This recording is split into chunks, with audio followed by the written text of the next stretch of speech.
Tonight, joining us on the show, I'm proud and pleased to bring you Brother Sam, all the way from Brother Sam. Where the heck are you, anyhow?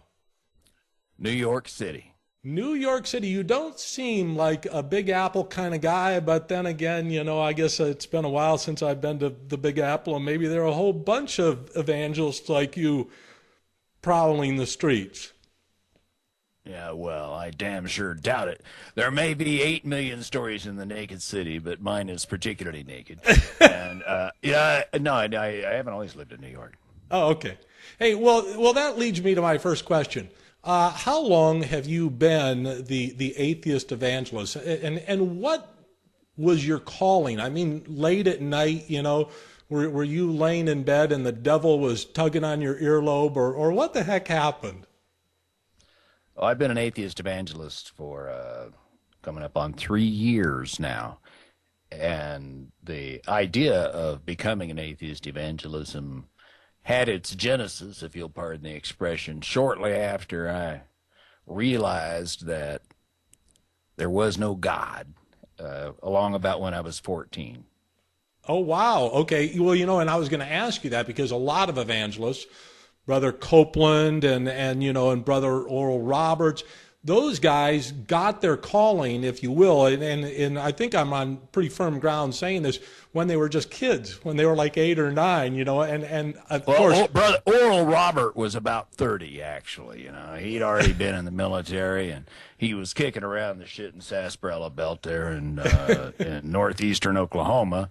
And, the Lord called him to the ministry and told him, that he was going to be rich, supposed to be rich, and there's other people going to foot the bill. It was a pretty good deal for Oral. And I got to say, I'll bet a lot of those people, I'll bet a lot of their relatives are just damn proud that their son, their father, their uncle, their nephew has become a world-famous evangelist. Now, I'm guessing that Brother Sam isn't world-famous at this point, although you might become that way. But what do your kinfolk think about you being the atheist evangelist? Well, I don't know that I can rightfully speak for my kinfolk, but I like to think that they derive some sort of pride, some sort of satisfaction from knowing that the most famous evangelist named Singleton just happens to be an atheist evangelist. Really? I think it does. I think it does the heritage proud. It does. You're telling me that there's not a slight bit of shame among some of them, that somebody says, "Hey, is that your kid up there? Is that your uncle? Is he the atheist evangelist?" I go, "I'm sorry, don't know the guy." Well, I haven't heard from any of my. I only have one member of my entire extended family who still has anything to do with me, and that's my cousin Palmer. That's Palmer Singleton. Palmer Singleton. That's right. We call him P for short. P Singleton. His full name is John Palmer. All the boys in the Singleton family are named John. We all go by our middle names. Yeah. My father was John Calvin Singleton. My grandpa was John Clark Singleton. They were all named for my Uncle John Brutus and my Uncle John Fox, Uncle John Wesley. John Wesley's is Palmer's daddy. They're all named for famous preachers named John. But they were all believers in the Lord, and you're a preacher who's not a believer in the Lord of anybody's Lord. No. Okay. No. Well, look, I got a lot of stuff to cover. What led you to become the atheist evangelist? I mean, you said that when you were 14, you fell away from belief. Is that fair to say? Yeah, I read the Bible, and that was it. Seriously. Oh, well, shit. Nobody told me about this. Yeah. Hey, how did they leave this part out? Reading the Bible term. Yeah, I like to say that, God's days were numbered from the day I learned to read. It's true. When I was 14, I decided to finally read the whole goddamn Bible. I realized, oh, geez, continuing to believe in this is really beyond what I can manage. Now, did you read just the Old Testament or the New Testament? And more importantly, did you read a King James version, or did you read... the King James is the only Bible that's worth a shit. And, I You can edit the language if you want to. No.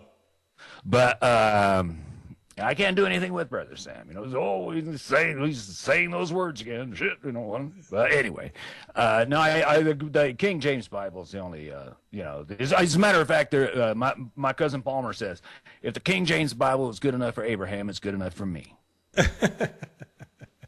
Okay, look, so you're 14 and you read the Bible for the first time, or you decide to read the whole thing through. And I know I don't. Oh yeah, to answer your question, I read the whole goddamn thing, and I read the King James Bible. Oh yes. Wow. You realistically read the whole thing, because I couldn't get through about the fourth or fifth chapter of Genesis and said, well, this is... It wasn't the only time. It was only the first time. I read it subsequent to then as well. But I did, and it was impossible for me to continue to believe having done that. Yeah. It just wasn't. It wasn't intellectually available to me. No matter how I tried to get my brain to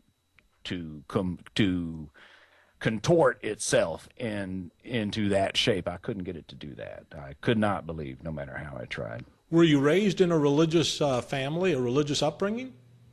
Well, the Singletons are Pentecostals, holy rollers, going way back. My father was a Pentecostal preacher, as was my grandfather and great grandfather.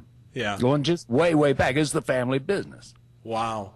And so what was their reaction when you said, Dad, this is just a load of shit? My father was dead by the time I became an atheist evangelist. So because that would have killed him. That's what people keep telling me. Oh yeah, we're glad he's dead, because this would have sure put all. Okay, so let's. What are you gonna say? Fuck him.